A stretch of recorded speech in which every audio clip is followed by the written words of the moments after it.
Hello everyone and welcome back to my channel. Today we're going to take a look at another math problem. This is the 2018 CSMC question 6 in the section A. Suppose that A is between 0 and 90 and B is between 0 and 90, and we have this equation here. Determine all possible values of cos A sine B. Of course, pause the video, try the question out for yourself, and let's get into it. So we see we got some trig to do here, and of course 0, 90, 0, 90, we're only working in the first quadrant, and this means that cos and sine must be positive, so we're never going to work with any negatives.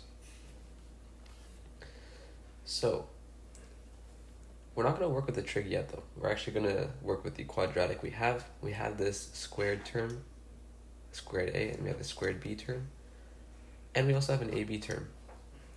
So of course we can force this into a quadratic.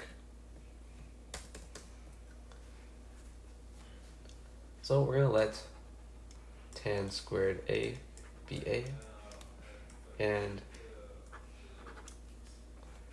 tan squared B be B. And so we can expand this 20 plus 5a squared plus 4b squared plus a squared b squared is equal to ab root 320.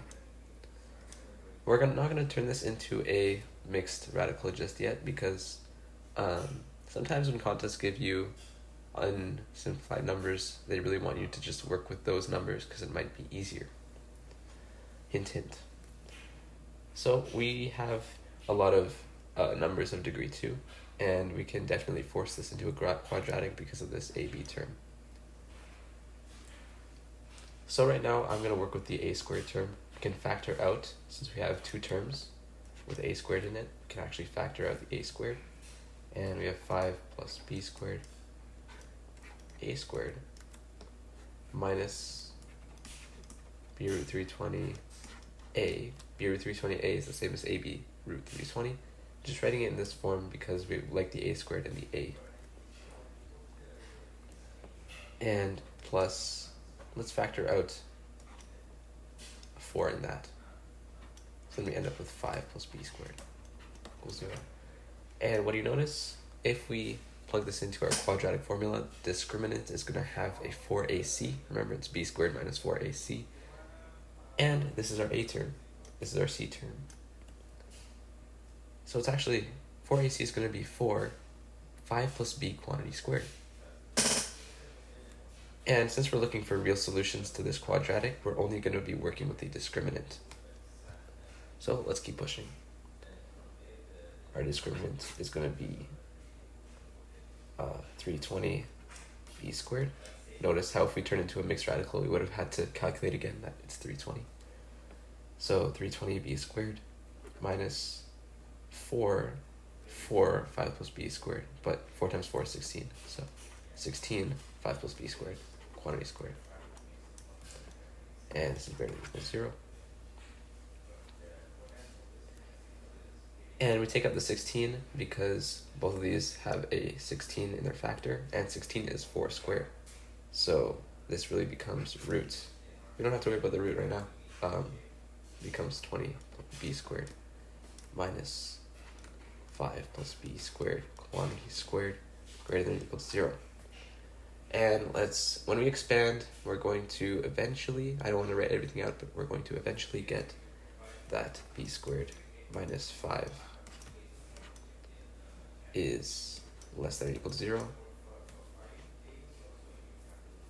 And when we actually changed our inequality here because we divided by 1 at some point. If you want, you can try this out for yourself, expand and divide by 1, and then you'll get this. And the reason we want to divide by 1 too is because a squared term can never be negative, right?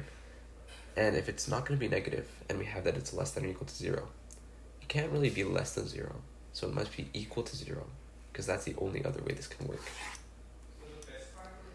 So b squared minus 5 must equal 0, and so b squared is equal to root 5, or b squared equals negative root 5. We said b's square term can never be negative, so don't worry about this solution. Let's worry about this one. We said that b squared is tan squared b, and tan squared b is sine squared b over cos squared b. And recall the trigonometric identity, cos squared theta plus sine squared theta is equal to 1. This comes directly from the equation of our unit circle, which is x squared plus y squared equals 1. Comes from the same thing. So we just sub it in, and we're going to get that sine. When we sub in that b squared is tan squared, sine squared b over 1 minus sine squared b, because of this identity, this is equal to root 5. And eventually we're going to get that sine squared b is equal to 5 over 6. It's actually normal 5.